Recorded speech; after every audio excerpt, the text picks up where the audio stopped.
Okay, I'm going to go ahead and do some night recording. There's nothing good on TV to watch, so I might as well do something productive. I am going to sew this piping onto the top of this bodice. Let me cut this off so you can see what piping is just. If you've never worked with piping, it's just a white cord in bias tape. So technically you could make your own piping if you are so inclined, because you can buy this white cord at any of the stores that sell, even Walmart carries it, in the where they do the upholstery for curtains, because when they make the edgings for couch cushions, and they use these, it comes in all different sizes. So anyway, you can find it, but that's all it is. It's just bias tape on white cord, and they call that piping. Like I said, it's about, this was only 35 cents, but I bought it at a thrift store. But I think, like I said, I think it's like $1.39, something like that. So what you need to sew piping on, you need to have a zipper foot. Most of your zipper foots that you get nowadays look like this. It's your eye foot. You can use this for piping, but it's a little bit more difficult than if you have one of the old-fashioned zipper foots. I like these because you can move this around with this. So if you ever go to a thrift store or you have an old sewing machine, hopefully you have this kind of zipper foot, because it's so much nicer than the new ones, but it all depends on what you get used to. Okay, so what I'm going to do is I'm going to put that on my machine, and I'm going to tighten up the screw.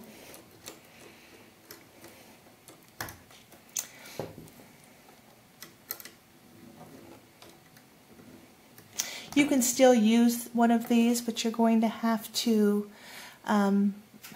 put your needle out pretty far away from the actual foot itself. Otherwise, well, your piping may fit under there. I haven't tried this, so it's worth a shot. Anyway, that's your eye foot. Okay, so go ahead and get your piping, and we're going to pick one of our pieces here to see which one we like the best as to what we want to be on the front. So let's go ahead and use this one. So what I'm going to do is I'm just going to lay that piping on top of the bodice, and I'm going to sew on this line right here. If you look, there's a nice stitch line here in the front. I like to use that in the front so that if it does, the stitching does show, you want the just the lighter stitching to show, but hopefully you won't have any of the stitching showing. So what you want to do is you want to move your pressure foot and tighten up your knot, your bolt in the back, and get it tight, because you can always move your needle position. So I'm going to move my needle position as close to that metal as possible, because what I'm going to do is I'm going to sew on that thicker line of sewing. So I'm just going to lay this up against the edge of the bodice, and I'm going to sew.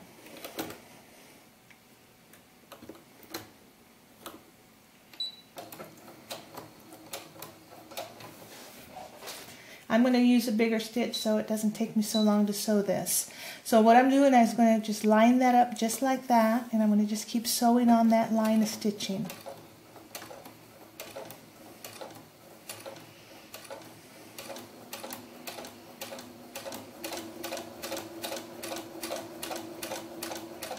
Because this is bias tape, it will stretch a little bit when you get to the corners.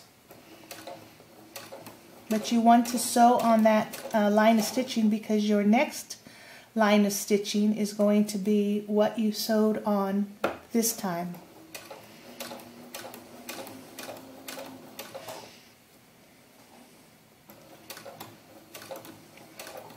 Okay, so lift your needle up and move your piping around so it follows the line of your clothing, or your fabric, I should say.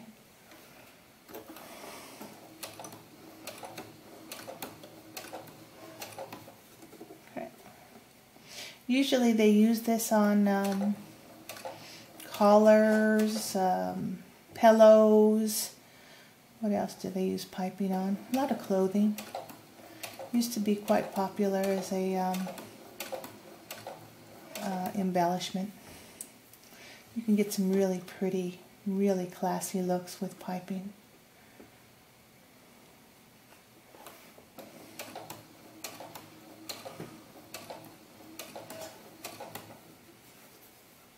Okay.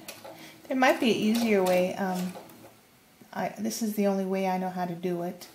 But, you know, they're coming up with so many new techniques nowadays that there might be a better way of doing it.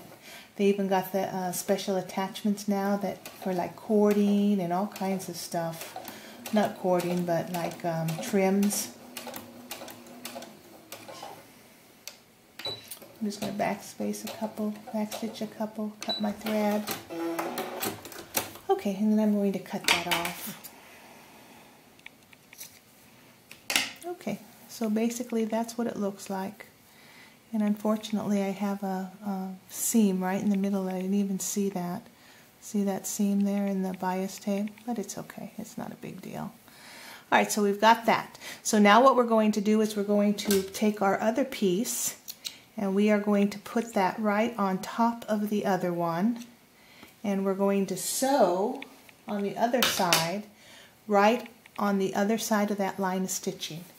We're going to do it on a regular stitch, so let's go ahead and go back down to what we were supposed to be on the original regular size stitch. Okay, so let me move this out of the way, this out of the way, and let me put this down. And then line this up. And let's put a couple pins in so we keep this in the right location.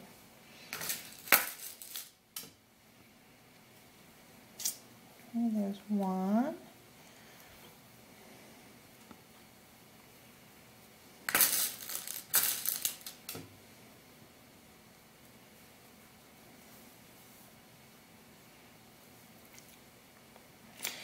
If you, when you're sewing with this piping, you can cut those, cut a little strip of the bias if you can't get around a curve. I did that on the brown one. But I still haven't sewn it together yet, so I'm not sure what it's going to look like. So let's give this a try. Get rid of these two stitches here. And now I'm going to sew it, and I'm going to sew as close to on this side, because this is where our piping is. So I'm going to try and sew my next seam on the left side of that line of stitching. So let's go ahead and get another pin in here. Get that all smoothed down.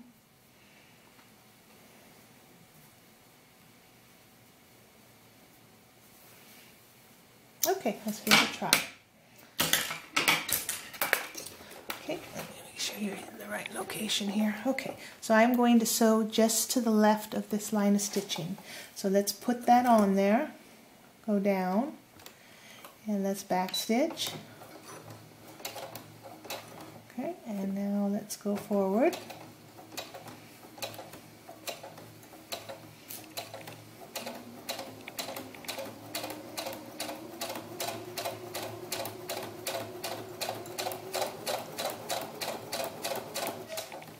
Remove your pins when you get to them.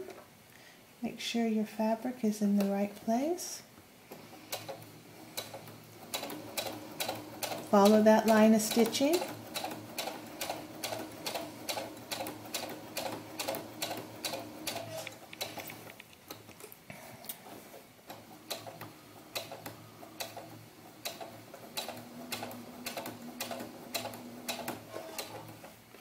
Okay, if for some reason when you're done and you didn't catch enough of that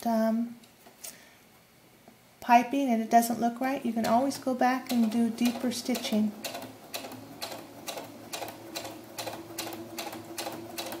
So basically you want this pressure foot to be flush up against that piece of cording.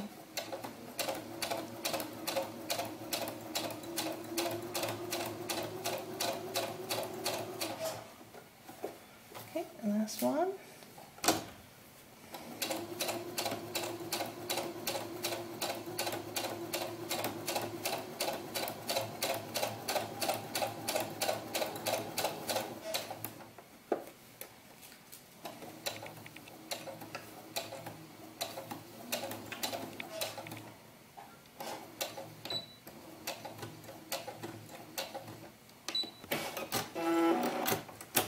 Okay, let's see what we got. See how I've got those stitches right next to each other? So let's turn it and see what it looks like.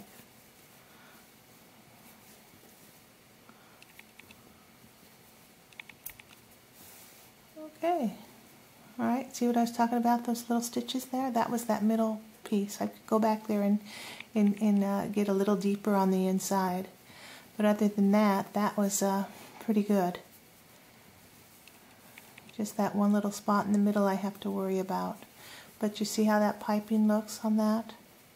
Of course we're going to have a, I'm not going to worry about it because we're going to have a neckline on here. That necklace is, this is going to come right here and cover that anyway, so I don't have to worry about it. Okay, so now that we've got that, we are going to make a couple clips in here so it lays straight. We can even thin out our seams if we want to. So let's go ahead and do that. And let's just do a couple clips in here so everything will lay flat.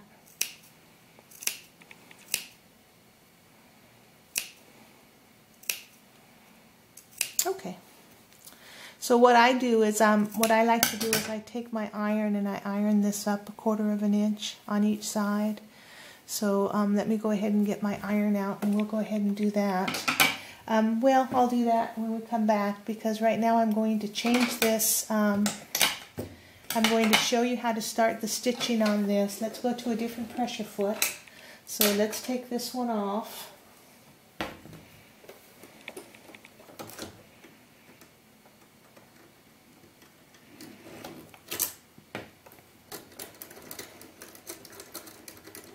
Okay, let's put another pressure foot on. This is just my regular, I'm using my, if you have a clear one, go ahead and use your clear one. This one is my, I don't know what they call it. It's the N. I think it's the zigzag. But it's got clear plastic on the inside so I can see exactly where I'm stitching.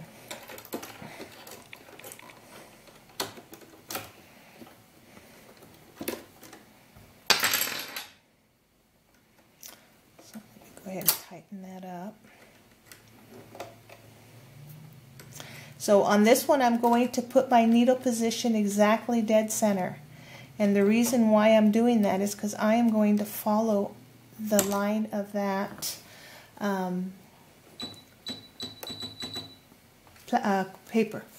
Okay, so I'm going to start with the center first. So I'm going to line, I'm not going to sew these two. There's no sew line here or here, okay? I'm going to do the inside ring and the outside ring. So let me go ahead and start the inside ring. I'm going to put my plastic right in the middle of where that paper is. If you end up sewing over the paper, don't worry about it. It'll come right out in your stitching. So let's go ahead and back stitch a couple. And then just go ahead and start sewing and put that piece of paper right in the middle of your stitching.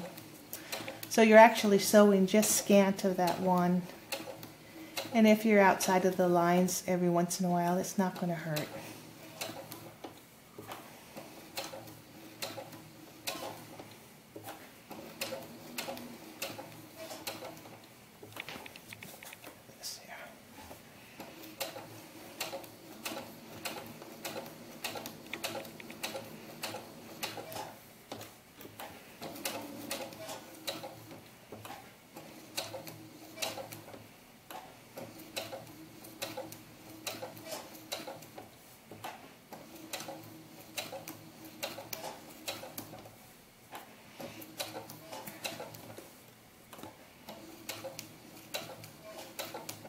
Okay, so you're just going to go all the way around. You know, The nicer you make the curve, of course, the nicer it's going to look when you're finished.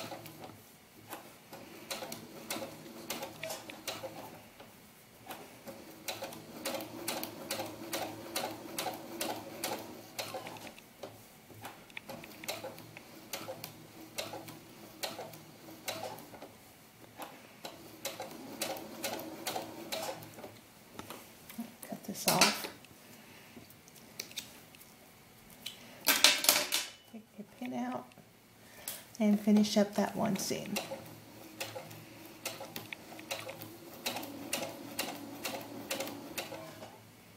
Okay, back space, back stitch I should say. Oh, I didn't go far enough. I'm trying to stay away from the camera so you don't see my head, so my head doesn't get in the picture. Okay, so that's our first stitch. See how I sewed all the way around there? I got a little bit off right here, but not a big deal. So that's basically what it looks like on the other side, minus that stitching. So now I'm going to do the exact same thing on the outside. You might want to keep your paper on till you're completely through and you start cutting, because sometimes it's easier to just cut around the paper than it is to cut around the stitching, especially if your thread is the same color as your fabric. Okay, so you're going to do the same exact thing. You're just going to keep that those scallops right in the middle of your paper. You can do it from either side, whatever you're comfortable with. Like I say, you're sewing right along that piece of fabric. I mean, that piece of paper.